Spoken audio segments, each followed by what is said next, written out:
Well, here we are again, folks. If you've been following us, we are in our fifth excerpt, summary of Jesus coming on the earth. And we're going through the New Testament to bring us up to the place to where we really settle down and start studying Jesus. But before we start studying him in his person and whatever, we're going to have some things told about him. If you were, for instance, going to invest in a company, would you not go and find out all you could about that company, find out all you could about the head man, find out all you could about the second man, find out all you could about the trucking system, about the computer system, about the profit margin that they work by?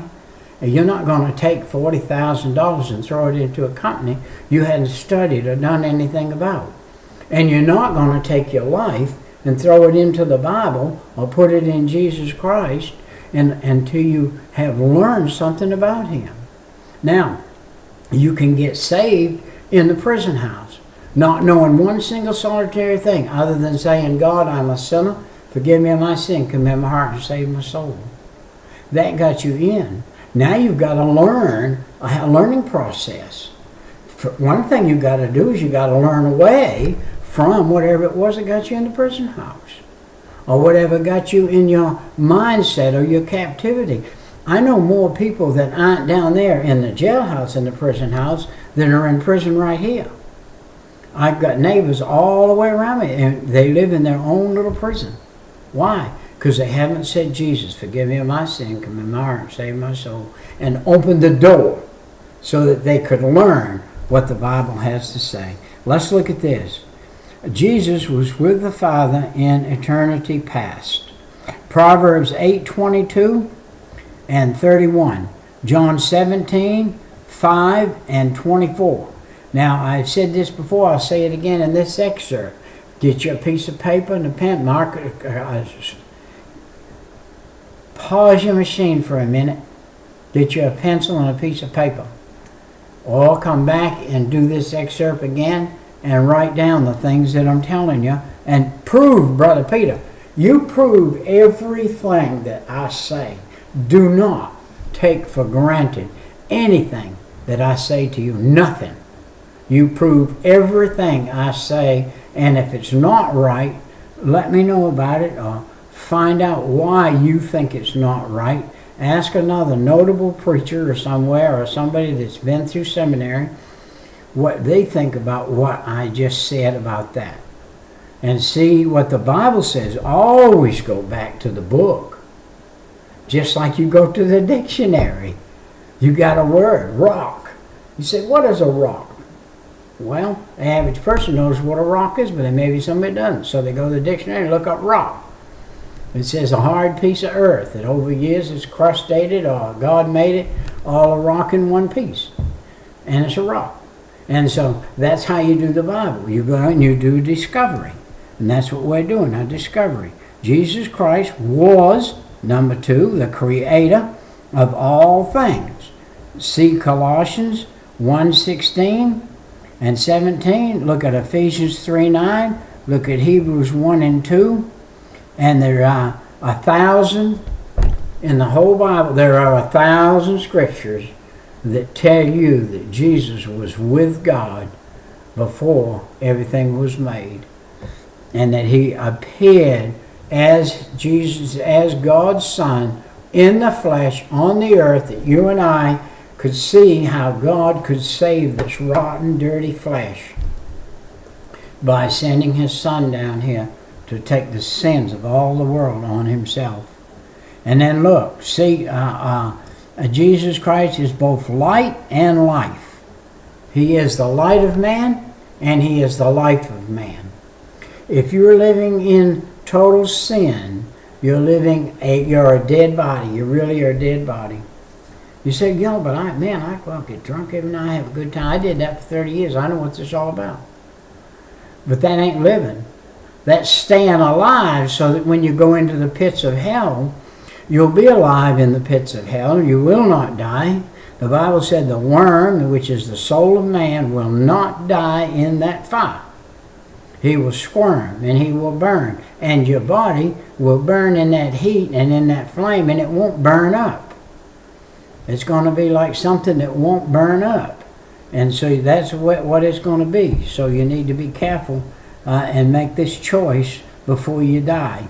Jesus Christ was the light and the life of everybody. John 5:26, 1 John 5:11, John 8:12, John 9:5, John 12:35, and John 12:46. Write those down, look them up. Jesus Christ shone in the darkness of the world, and the darkness could not extinguish him. He said, I walked in the world and I was the light, and the world received me not. And the world didn't receive him as the light, even though he was the light. And he was the light of the world. The first 5 verses in John are the most profound verses in the whole Bible. And they're worthy of have been written in gold letter, pure gold letter. They should have been written in that. And that's the genealogy of it. Let's see in the book of John what the first 5 verses, let's read them. In the beginning was the Word, and the Word was with God, and the Word was God. The same was in the beginning with God. All things were made by him, and without him was not anything made that was made. And in him was life, and that life was the light of man. And that light shineth in darkness, and the darkness comprehendeth it not. No darkness can come into light. So when you get saved, you become light inside. You can have a problem outside where you have to take a bath every now and then. And you can have a problem with taking things in. But that should have been written in gold. And I've got it in my Bible right here. I got it underlined in gold. And because it is. By the way, this Bible right here, this whole Bible right here, every single solitary page, every verse in it, and every page and every verse in it, this man right here has read it and tried to study it.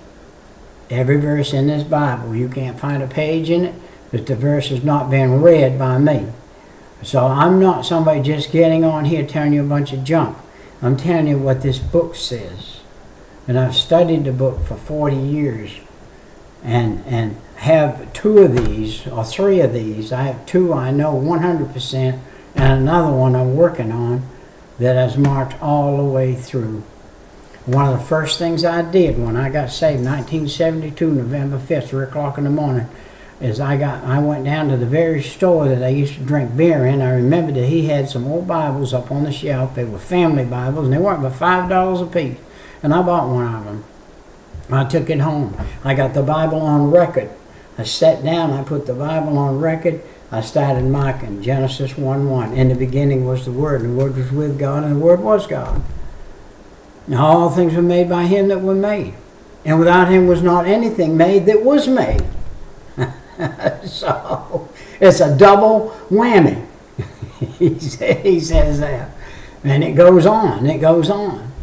And it's still going on. And it's still a fact that God made everything. Everything was made by God. Let's go on to the next, the 2 genealogies that are in Matthew. Matthew's genealogy is 1 through 17.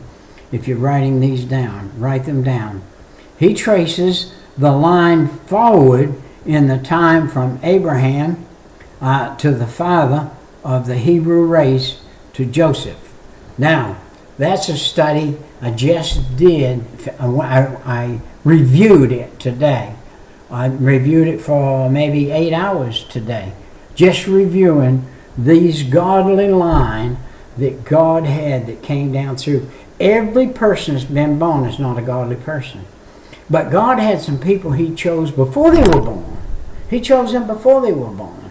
And he chose Abraham before Abraham was born. While he was still in his mother's loins, God had chose him to be what he was going to be. He chose Abraham's children 14 generations down to Jesus.